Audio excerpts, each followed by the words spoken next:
here. As soon as I do this, then we're gonna start it. All right, 3, 2. Hey, what's going on there, everybody? This is Sammy Leggy here, representing Team JVS, here to give you guys a review straight from Tribeca 2023. I was in New York this past week, and I had the honor of checking out a movie called Blood for Dust.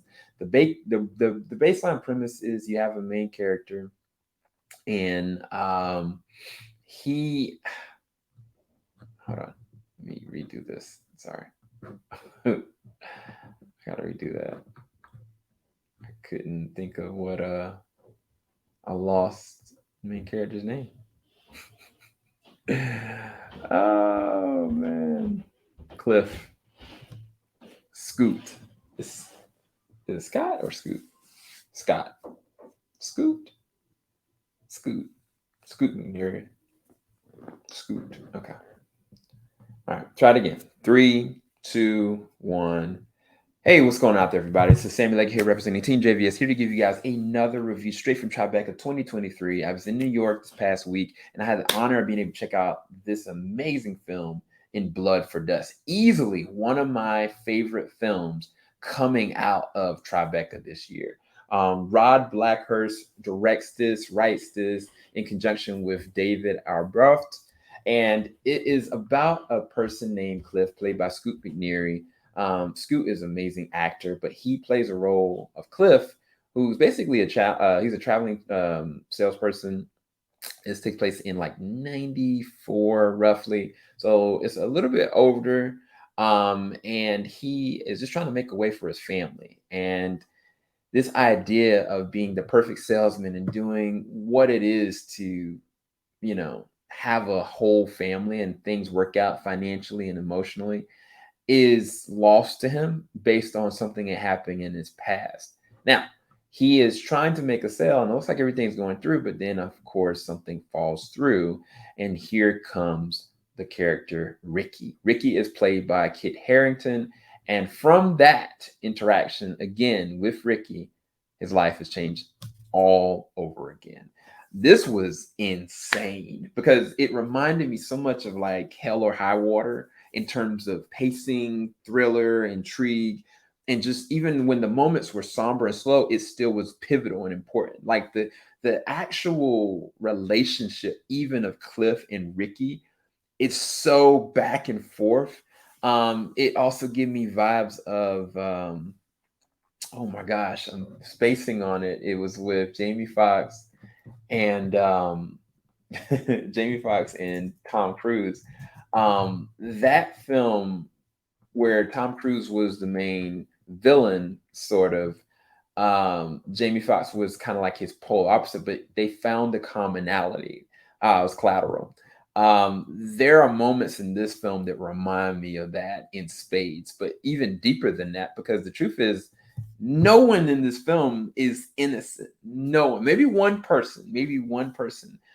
This does have a stat cast, by the way. You got Stephen Dorff, Ethan Suplee. You got, of course, Kit Harington, but you got Josh Lucas. So you've got an amazing cast in this one, and it's interesting to me because when you have like just the character Amy, who's his wife, played by Nora, um, the relationship that he has even with his wife isn't secure. Nothing that Cliff as a character has is secure. Everything and anything is like sand in his hands. It can easily slip through his fingers. And it's not because he doesn't have good plating, but it's because sand slips through everything. He has no control of his life. And what that's doing to him is truly changing him for the worst. Because every single turn, when he's kind of trying to figure it out, he's met with a compromise, something that he has to choose to do that he knows is of malice intent. It's not good. It's wrong, but he's trying to survive. It's fight or flight, right? And I think that's where Scoot kills it. Like he does such an amazing job with allowing me to not only care, but I'm concerned. not just with his physical well-being, but who he's becoming, or possibly who he's always been. And shout out to Rod, the director, of allowing each character kind of get a moment to be flushed out, even in the fact that like the movie didn't feel that long, but every single character kind of meant something. Even if the main two focal characters are Cliff and Ricky, this still was very vital and important.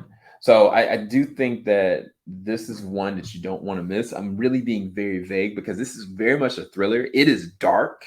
Um, what I mean by that is like there's a lot of death.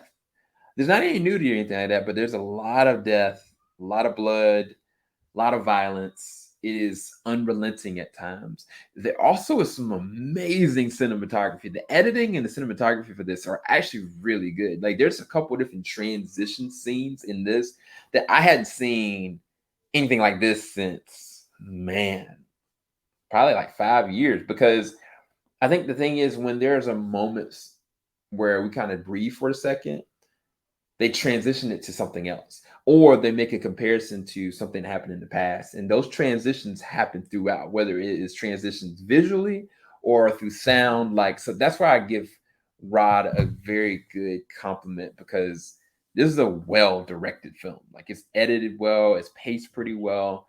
And of course the acting is amazing, but the standout, absolute standout is Kit Harington. Like him and Scoot are a dynamic duo. Don't get it twisted.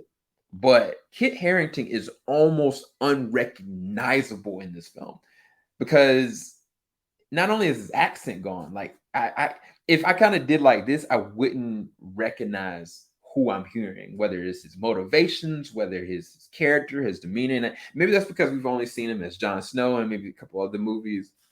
But in this, every scene he is in, he owns it.